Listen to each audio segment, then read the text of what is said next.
In 1 week, the hill state Himachal Pradesh will be going for polling. There are 68 seats in the fray. The elections here are largely between BJP and Congress. The state has been dominated by Congress. Late Veerbhadra Singh has been the chief minister 6 times, and now with JP Nadda, national president, one of the MPs from the state, for the BJP, this state is very, very important for also because BJP, for every election, BJP goes with all their power. Prime Minister Narendra Modi has been visiting the state. He'll be visiting a couple of times in the coming week. CM Yogi Adityanath is canvassing, JP Nadda himself, and now we are looking at a high-intensity campaign for the next 1 week, because in the last few days, the ticket distribution has been sort of a problem for both parties. There are rebel candidates for BJP, standing against BJP, and the rebel candidates in the Congress camp as well. To look back, to understand the context of Himachal, we must see that one thing is very important. Since the 80s, no government has been able to repeat itself in Himachal. There's always been an alternate, like BJP won and Congress won. So that gives us a sense that the voter is very smart here. There are issue-oriented elections here. There are no larger things that any party can sell.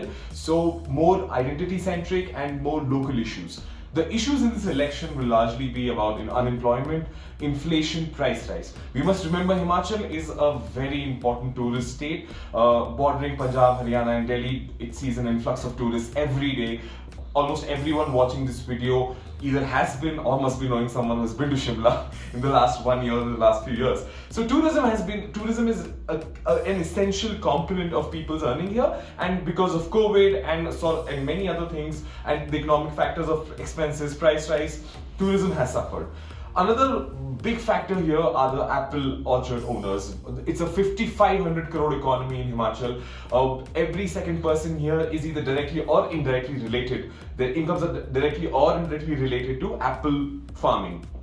In the last few months, we have seen a huge form of protest by the apple farmers against the government for several reasons. They are protesting against the rise of input price rise, the percentage of increase in packaging, the GST, and they feel that there has not been enough government intervention to sort of get the profits that they need. Even though Himachali apples are sold everywhere, you can go to a market in Delhi, you can go to a market in Bombay, and you are most likely to find an apple from Himachal, but the apple growers here do not feel or are not able to maximize the profits that they're supposed to get. So that's a huge belt here. There are several seats impacted by that. And for Congress, one of the key schemes and key promises here is the implementation of old pension scheme. Now the employees here form a huge chunk. There are more than 2.5 lakh employees, another 1.5 lakh who are retired. For them, the new pension scheme is a problem. They feel that the money goes from their pockets as well, and they are getting a fraction of what they should be in terms of pension. Now, OPS is going to be a clincher for Congress because they say that in other Congress ruled states, OPS has been implemented and they are planning to do so. So, everyone in the local circles, people say that pensioners have a huge role to play in elections, and they are mostly silent voters here, and it's possible that their anger against the government might translate into voting. Beyond the issues, if you look at the candidates and the faces, in the previous election, Prem Kumar Dhumal, a tall leader from the BJP, former chief minister, lost his elections. He was the chief ministerial candidate in 2017. After Dhumal lost, BJP gave the reins of the state to Jairam Thakur. Now, Jairam Thakur is known as the accidental CM here. He has not been able to sort of manage his entire cadre. There has been a lot of people, even within the party workers believe that had there been a stronger leader, there would have been lesser rebellion. Going back to Congress is facing a problem of also internal rebellion, but it's not in terms of party or cadre. Their internal rebellion is for the CM phase. After the death of Veerbhadra Singh, there has been a lacuna, there's been a vacuum in Congress leadership. A person who's been chief minister for 6 times, locals believe that he has virtually built the state. In his absence now, there are several chief minister faces. Most importantly, Pratibha Singh wife of late Veerbhadra Singh is now the president of Himachal Pradesh Congress Committee. Her son Vikramaditya is fighting from Shimla Rural. In fact, a few days back, Amit Shah in his rally jibed at the Congress, saying that center में माँ बेटी की सरकार है और state में भी माँ बेटी की सरकार है.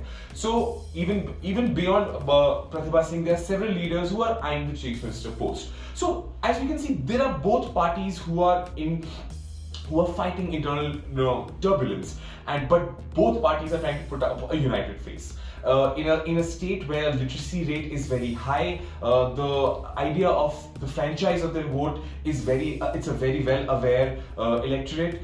We will see an election which is more informed and less based on things that do not concern the people. For example, BJP is also trying a lot to bring in central issues. For example, in a speech, Modi said they were able to remove Article 370, and their idea of central health schemes and central health plans have worked for them.